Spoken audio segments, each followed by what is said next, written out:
Tonight, as America gets ready to celebrate a landmark birthday, House Democrats are accusing President Trump of hijacking the anniversary for his own gain. A new report claims the donors who intended to give to the congressionally approved and bipartisan America 250 were actually given bank information to the Trump-backed initiative Freedom 250 without their knowledge. Now, if those allegations are proven true, it could constitute wire fraud. Trump established Freedom 250 last year to organize July 4th events in a way that his allies could control. That includes the Great American State Fair, which has been dogged by low turnout. But despite the birthday blues, Trump plans to put himself front and center on Saturday. On July 4th, it's going to be approximately 107 degrees out. And I'm going to go and I'm going to make a really long speech just to show that I can do anything. I think the big question, Ashley, for me about this is, was there ever a world in which like this moment could have been what it should be, which is a moment to actually celebrate America in a bipartisan unifying manner? Or was it made worse by the Trump decision to create this sort of like parallel structure that was actually very partisan around? No, I think in this world, especially with Trump being president, anything he does becomes political, and that's just the facts. And we all know that. This isn't a political statement. I actually did my podcast from the lawn, and there weren't that many people there. Maybe it was my podcast, but was it you? I do have to say, though, it was early evening. But I do think that last night there were thousands and thousands of people in the same spot watching the FIFA game, the American play. So listen, I'm not going to criticize this one way or the other, and I'm going to discuss the unnamed sources in this report because unless they're going to come out and say who they are, like I don't believe anybody. But I also think that there are so many Europeans or so many people from around the world that are saying how great our country is, and we're sitting here, not just on this show, I'm just saying in general, discussing if people are at a mall or not, and instead we should be celebrating the country. But I think that I hear you, because I do agree that everything that Trump does it becomes political either from the right or the left. But I would also take it a step further, which you may disagree with, that everything Trump does, he takes ownership of, and it becomes about Donald Trump. Yeah, he brings it on himself. Yeah, I'm not saying it one word. Yes. Yeah, and so I think we're saying the same thing. I think that, yes, if you compare the 250 festivities to the World Cup festivities, they're night and day. I mean, I was in Houston, Texas, when the Netherlands was playing Sweden, and watching the Netherlands having to come out and celebrate with Houstonians was just fascinating. Or being in New York for Brazil versus Morocco and watching Brazilians take over Times Square and watching people just enjoy. Or you see the TikToks of people enjoying Popeyes, right? And enjoying American culture. And ranch dressing. And ranch dressing and all the things that we kind of take for granted in the essence of America. It's fascinating to see. And then I believe that if Donald Trump, which I don't believe he's capable of, but if there was a president of the United States that actually took this moment to wrap the American flag around all of us, I think that this moment would actually be what it should be, which is a celebration of America for its warts, its progresses, because I've always said, we've made progress in this country. The problem is people like to put a period at the end of that when it should be a ... We still have yet a ways to go, though. But it's also, I think, true. You talked about who's concerned about filling up, bodies on the mall. And I think the person most concerned about this is Trump himself. Here's what he said a few days ago about the speech that he's going to deliver on July 4th. Then on July 4th, we will have the greatest show of all on the National Mall. Your favorite president will be speaking. So please show up. Because if we have 2 empty seats, you know what's going to happen? The fake news is going to say he didn't fill out the arena. And CNN has reported earlier this week that when he gave a speech, I think it was last weekend, and there were so many, it was empty. He became livid. But the plans for Saturday night are for him to deliver a lengthy speech late at night and then have the fireworks start basically hours later than they normally do. One White House official vented, "I don't understand why we're doing this so late. I'm not really sure who thought this was a good idea." I don't know. It seems like a lot of it is happening because Trump wants to take space. Look, I think two things. One, it's hard to compete with sports in general. People just love sports, and the World Cup doesn't happen every year. Those celebrations are going to be awesome. I look at July 4th as the big day. It's really hot in D.C. right now. We've talked about the weather. To sit outside for hours on end, I don't think it matters who the president is. You're looking at, are you going to take your little kids out there for long periods of time when it's really hot? Probably not. I've been to D.C. multiple times when Obama was president and when Bush was president for the 4th of July fireworks. It's awesome. But when it's really hot, the crowds are not as big. I think having it later is actually cool. It's going to be a little cooler when it's out there. And I think it's appropriate for the president, no matter who it is, to have a grand speech about how awesome America is on the 250th birthday. Sure we do. We absolutely do. I celebrate America. I love America. I love 250. I think it's amazing. That's great. We all love America. And I was down there for FIFA last night. It was fun. It was great. It did not feel political whatsoever, even with all of the things around us that were like set dressing. And I agree. We do have a problem, I think, in this country of feeling pessimistic about being American. And the World Cup has been so great for that, which is why I wish everything that was set up was actually interesting. I do think that the heat and the weather is a deterrent for a lot of the crowds during the day.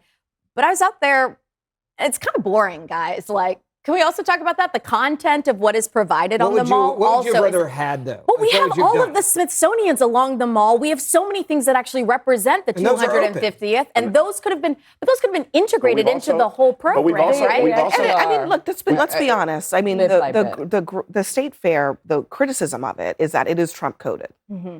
That, like, you would love it if you're a MAGA adherent, if you're Christian, if you're conservative, right-leaning, but everybody else doesn't feel represented. That's the main criticism. And that's not why we go to a fair. But we've also had an event. We've also had an event where we celebrated America just recently, just around Juneteenth. We had the opening of the Obama Library. Mm-hmm. And what you saw was, you asked, what could you do? What you saw was you had Bruce Springsteen. You had John Legend. You had. They won't show up because Trump's president. You know that, and I know that. And it's not a you guys. About a moment, it is a you guys. But it was like people if Democrats would actually just for a second go, man, this is about celebrating America. I was like a raging liberal, and I think one of the things also was that all these artists, they basically said, we feel like we were duped because we thought this was the bipartisan, congressional celebration of America when it was really the Trump piece of it. And that's what people felt. That's one of the reasons that they said they pulled out. It is that Donald Trump won an election, and Democrats were afraid to be associated with Donald Trump because they would care more about giving the middle finger to Trump than celebrating America. He set up a parallel organization that he controls that is different, separate and different from the one that Congress approved, that is truly nonpartisan. That is the difference. That's the Trump piece. I didn't invent that. He did. Do you actually believe, though, that John Legend, as liberal as he is, I didn't say John Legend where Donald Trump showed up. I will tell you I didn't say John Legend. I go back to this. You should put America ahead of the politics, and the left will not do it. If you want to know what the problem is, it's because the left refuses to work with anybody that doesn't agree with them.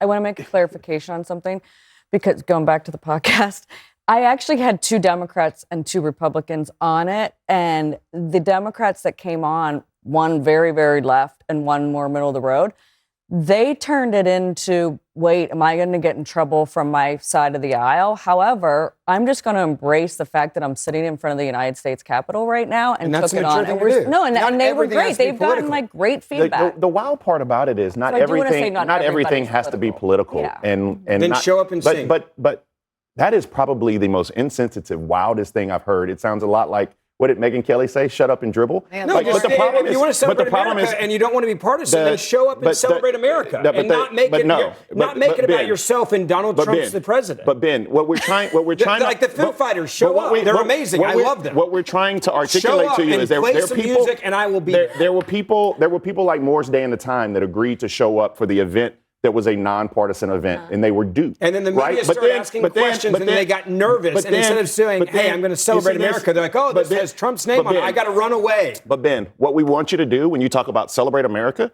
is one of the things It's fireworks on the 4th of July. Okay, let's let him finish his thought. Can I finish my thought? Sure, it's fireworks on the 4th of July. Because you're not, you interrupt because you just can't win this thing. But what I'm trying to say is, look, Ben, break. Thank you. Finish your thought. What I'm trying to say is, while you want us to celebrate America, we want to celebrate America and the diversity that makes America what it is, right? So it's a kumbaya Oh, my event. God. Okay.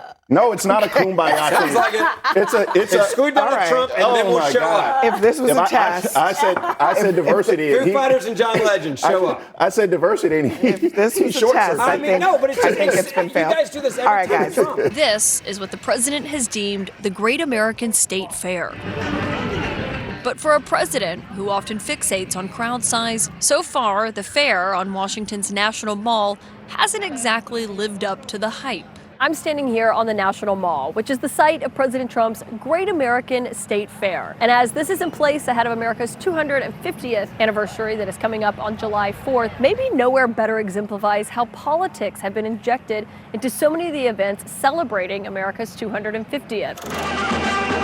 For America's 200th celebration, thousands of Americans flocked to the National Mall to celebrate in 1976.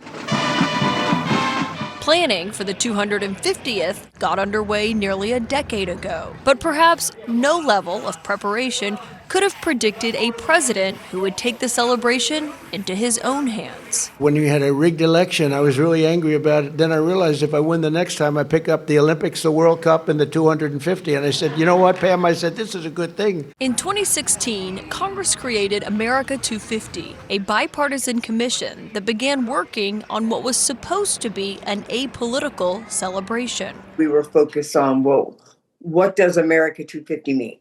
What are we going to do? How are we going to recognize the greatness of our country? But once Trump took office in January 2025, he took over the programming. We have created a new public-private partnership. It's called Freedom 250. Democratic Congresswoman Bonnie Watson Coleman, who has served on the America 250 campaign for 7 years, says Trump upended their plans. Freedom 250 is his vanity project. And the things that he is trying to implement, they're all about him. And it is because, unfortunately, the president has an insatiable ego. And so he has denigrated the essence of the celebration. Well, it doesn't seem to be well attended. It just looks very sedate to me. While the 250th may not be what the commission originally planned, it's also not turning out how Trump expected either. After most of the original performers dropped out due to politics, a concert featuring Vanilla Ice was also canceled due to bad weather. Then, amid a heat wave in Washington, several of the indoor stalls at the fair had to shutter their doors to guests when their AC stopped working. You'll notice here there are several booths for states: Florida, Georgia, Alabama, Tennessee. Potato chips are good, with each item representing what their state brings to the nation. But there are other states that actually haven't shown up at all. Now, some have cited finances as a reason for not being here, but others, including Pennsylvania, where the state's governor said he just simply thought it was too political for his state to get involved, and blamed the Trump-aligned nonprofit that has been battling it out with other groups to organize all the events leading up to July 4th. Now, President Trump told people that it would be the greatest show on earth at the National Mall on July 4th. He told his supporters, your favorite president will be speaking, so please show up. What they will find here on these grounds are not just the different stalls representing each state in the nation, or at least those that decided to participate, but also this replica of the arch that President Trump once built here in Washington. It's been part of that major renovation project that he's done, not just to the White House, but also to the larger D.C. area, attempting to rename the Kennedy Center after himself, and installing this arch, though I'm not sure exactly this is the replica that the president had in mind. You want a frozen one? Now, amid reports that some states were declining to participate in the Great American State Fair, or that it was sparsely populated, President Trump seemed to defend the entire organization of it ahead of July 4th. He wrote on Truth Social and said, "Do you think people appreciate what a fantastic job we did in building and operating the Great American State Fair at the National Mall? Packed with happy people and everybody loving it." The president told people to ask if Obama or Joe Biden could have done this, and he said in all caps, quote, "The answer is no." Now, Trump is planning a grand finale air show and enough fireworks to break a Guinness World Record. But it remains to be seen if the heat, tightened security measures, and fireworks that won't start before 10:30 p.m. will produce the turnout the president is hoping for. On July 4th, it's going to be approximately 107 degrees out. And I'm going to go and I'm going to make a really long speech just to show that I can do anything.